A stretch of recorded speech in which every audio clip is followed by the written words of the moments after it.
I thank you very much.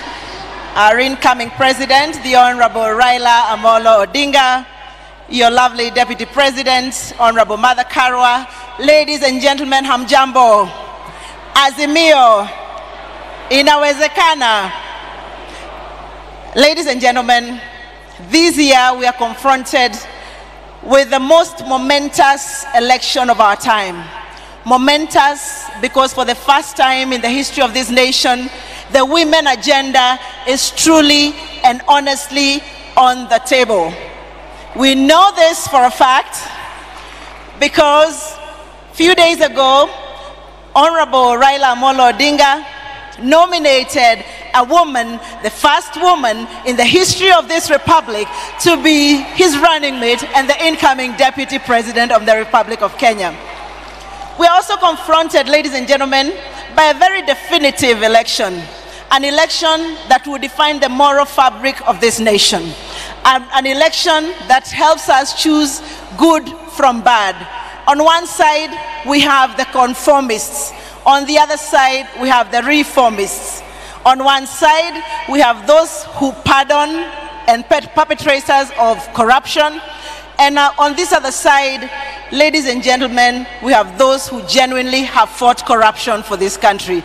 And therefore, ladies and gentlemen, for me, it is very easy. It's between the good and the bad. It's between the future of this country and regressing this country. Let me say, women of this country have been part of the struggle of this country from pre-independence. We pay tribute to those women you have seen on the streets and those you have seen on the screens, and we want to assure you as the women in leadership today that the efforts of the women whose shoulders we stand on will not go in vain. Let me take this chance to really appreciate women who have taken the chance to get into elective office, because the last election statistics are showing us we were only about 25%, and we know for sure that this year we will have more women in public offices.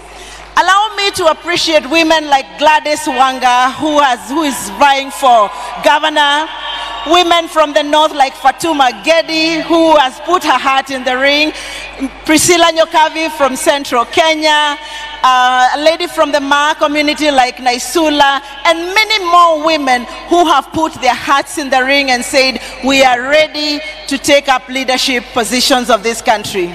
There's a lady who is the CEO of Facebook, and I like to quote her because what she said makes a lot of sense. Because the future of the world, in the future, we will not have female leaders. We will only have leaders. Ladies and gentlemen, that future is here with us. Allow me to say a few things that perhaps Mama Ngilu has touched. There are women who have put themselves out even for the highest office. Women like Mama Ngilu, Masani Ngilu, women like Mother Karua. These are women who have stood and vied for the highest office of this nation. To you women, congratulations, nyinyi ni mashujaa. Allow me, as I finish, to say that the journey of women in this country goes beyond the women you see up here. It goes beyond the women you see in platforms.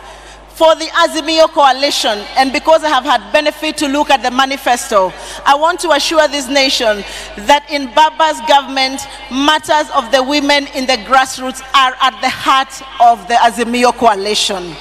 I would tell you without a shadow of a doubt, a woman who has no access to healthcare is a woman who has been indignified by her nation. A woman who has no access to education for her children is a woman whose nation has indignified her. A woman who has no access to clean, safe water is a woman whose nation has indignified her. And I want to thank Baba and his team, because under Baba Care, we are sure that there will be primary health care to go into the grassroots woman, to help the women in the grassroots.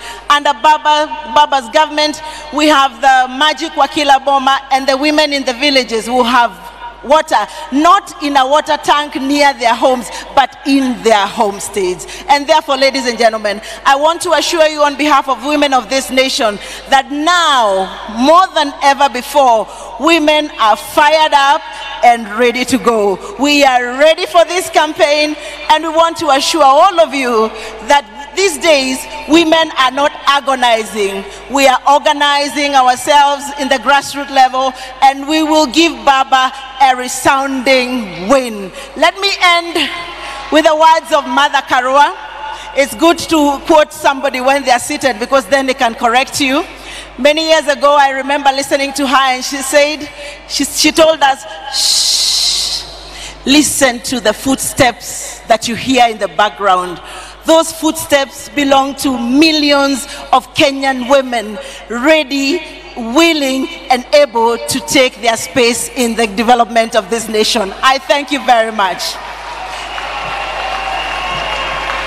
Without further ado, now, ladies and gentlemen,